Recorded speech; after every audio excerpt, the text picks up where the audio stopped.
Oke, bismillahirrahmanirrahim. Assalamualaikum warahmatullahi wabarakatuh. Bertemu lagi dengan saya, Arif Setiawan. Kali ini kita akan membahas sistem manajemen basis data. Melanjutkan materi yang kemarin, konsep database. Menurut Chow, basis data adalah sebagai kumpulan informasi yang bermanfaat yang diorganisasikan ke dalam tata cara yang khusus. Data merupakan fakta atau nilai yang tercatat atau merepresentasikan deskripsi dari suatu objek. Data yang diolah melakukan sebuah proses berguna atau bermanfaat bagi pemakainya akan membentuk apa yang disebut dengan informasi. Jadi data itu awal, ketika nanti sudah diproses, hasilnya itu disebut dengan informasi. Secara konsep, basis data atau database adalah kumpulan dari data-data yang membentuk suatu berkas atau file yang saling berhubungan dengan tata cara tertentu untuk membentuk data baru atau informasi.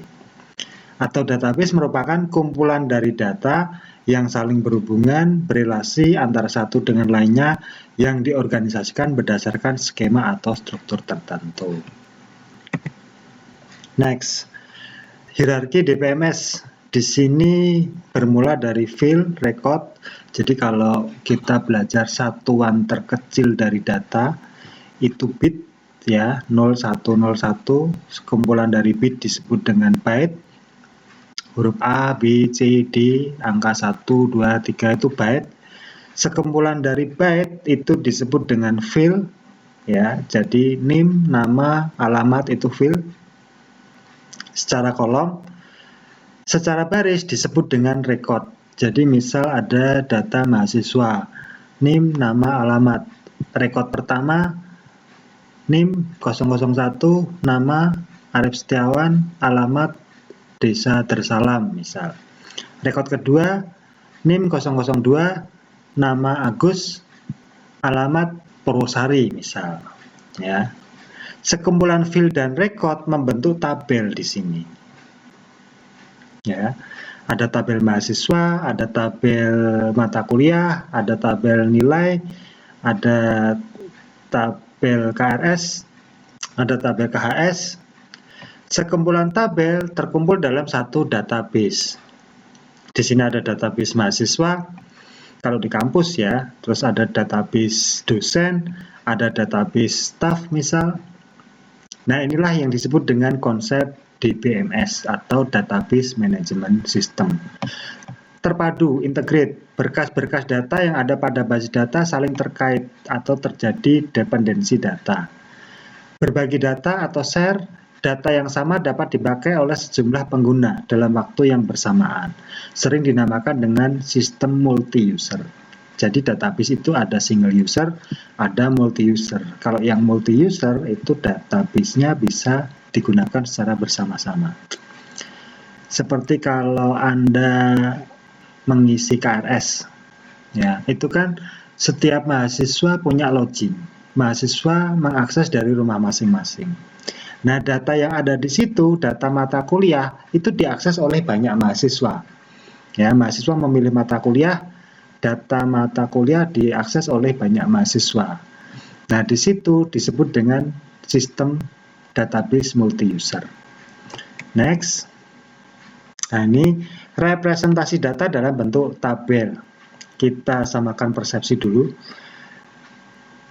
Kalau saya bilang field, berarti di sini field ya, dalam bentuk kolom. Ini NIP, nama, alamat, tanggal lahir, jenis kelamin. Ini field. Sekumpulan dari byte. Bit, byte, field. Kalau saya bilang record adalah jumlah data. Mahasiswa aktif di kampus UMK itu sebanyak 10.000 mahasiswa aktif. Berarti di database mahasiswa ada 10.000 record. Nah, ini yang dinamakan dengan record.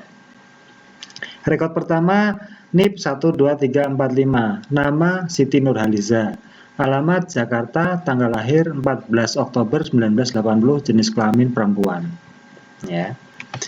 Rekod kedua, NIP 2222, Phil Nazar, nama ini, alamat Jogja, tanggal lahir 18 Februari 1978, jenis kelamin laki-laki, dan seterusnya.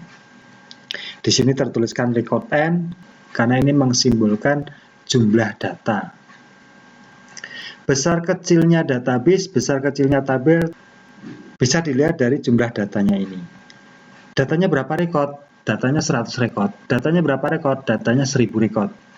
Skripsi minimal berapa record? Kalau bisa sebanyak-banyaknya, 100 record oke. Ya. Kalau kita lihat di sini, ini adalah satu bentuk basis data terdiri dari file-file. Nah, salah satu file adalah file pegawai. Di dalam file pegawai, di sini ada tabel pegawai. Next. Sistem basis data merupakan perpaduan antara basis data dan sistem manajemen basis data.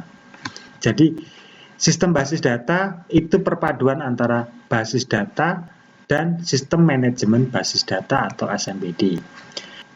Database yang kompleks dan disertai dengan teknik pendokumentasian dan prosedur manipulasinya akan membentuk sistem manajemen basis data atau DBMS, Database Management System.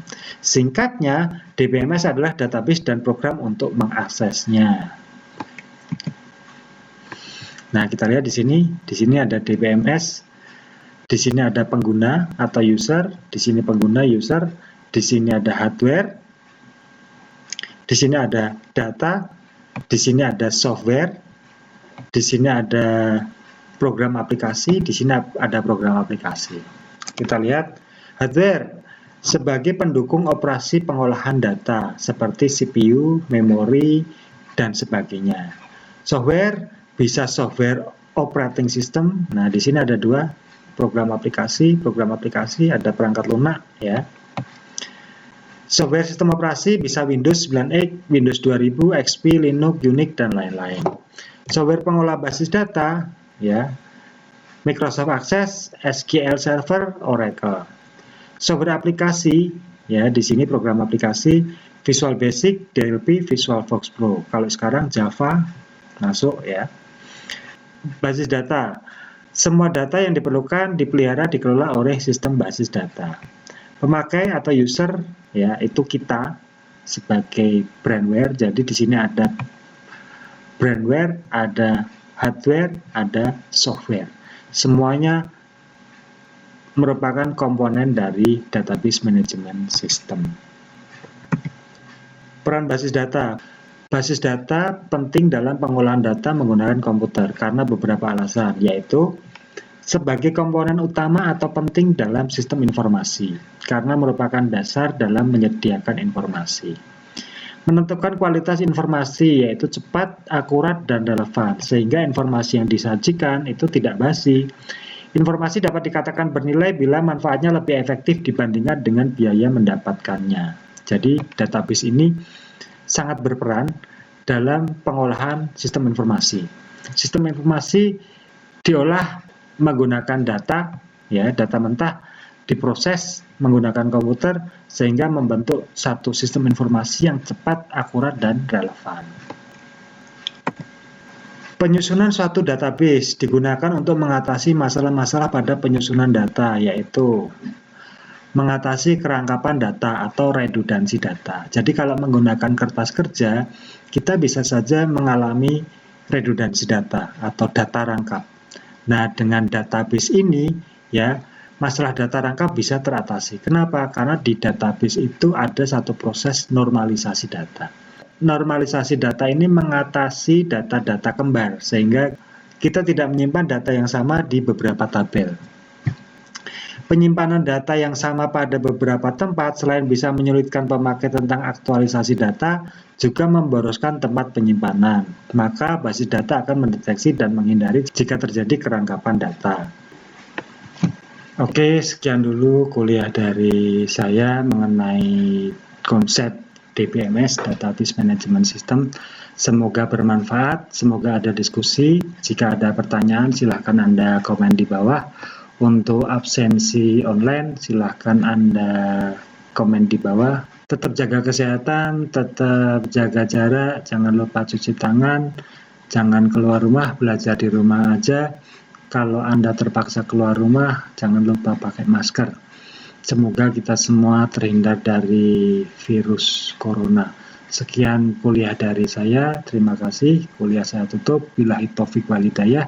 Wassalamualaikum warahmatullahi wabarakatuh.